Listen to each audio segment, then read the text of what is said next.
আসলে চিন্তা করা যাবে না যে যে এগুলোর সাইজ কি বিশাল বিশাল। এই মুহূর্তে আসছি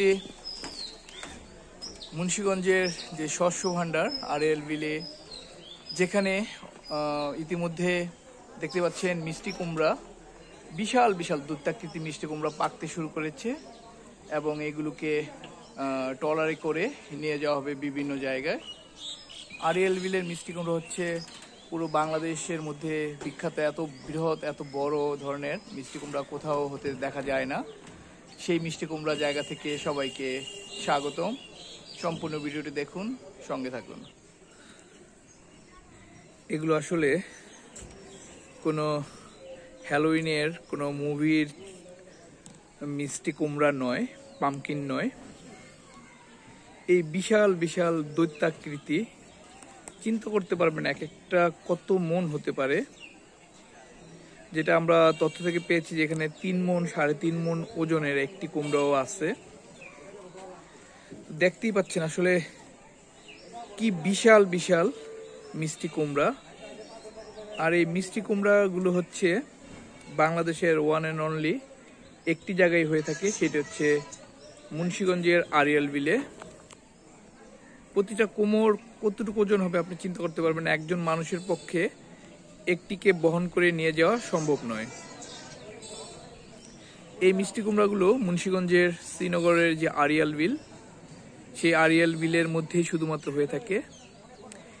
এই বীজগুলোকে দেশের বিভিন্ন জায়গায় যেখানে বিভিন্ন ভালো ভালো ফসল হয় সেখানে রোপণ করে চেষ্টা করা হয়েছিল যে বড় কুমড় হয় কিনা, কিন্তু এই জাতের এই মিষ্টি কুমড়া, এই বিশাল দৈত্যাকৃতি মিষ্টি কুমড়া বাংলাদেশের কোথাও হয়েছে বলে তথ্য পাওয়া যায়নি।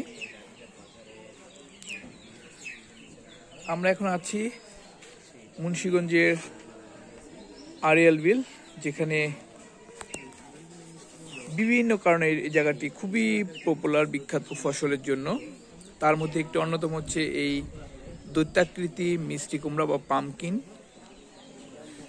আসলে আমেরিকাতে বা বিভিন্ন জায়গায় যে হ্যালোউইন হয়, আমার মনে হয় এই মিষ্টি কুমড়াগুলো পেলে তারা লুফে নিত।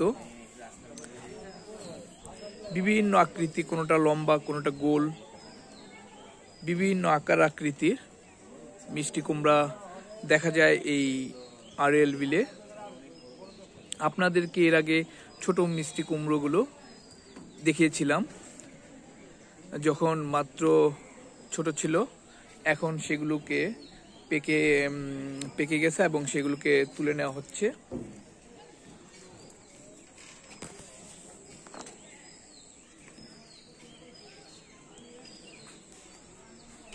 তো এমন মিষ্টি কুমড়া জীবনে কখনো সরাসরি এত বড় একটি মিষ্টি কুমড়া দেখেছেন কিনা কমেন্টস করে জানাবেন। ভিডিওটি ভালো লাগলে শেয়ার করবেন, আইডিটি ফলো করবেন।